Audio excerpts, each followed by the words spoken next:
The dumb kid gets a parrot. Here you go, son. Happy birthday. Thank you, Dad.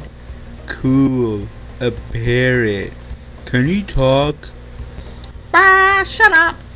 Hey, that wasn't very nice. Bah, go to hell. Stop that. Bah, you're dumb. Stop that. I mean it. For the last week, this bird hasn't shut his mouth. What am I going to do? I know. I'll put him in the freezer. That'll shut him up. Bah, what are you doing? Ah, put me down. Put me down. In you go. Now I wait.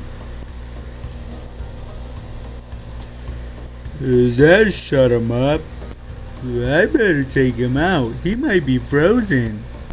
Are you okay? Yes, I'm okay. I learned my lesson. Sorry for being such an annoying parrot. I will behave now. One question though. Okay. The turkey in the freezer. What did he do?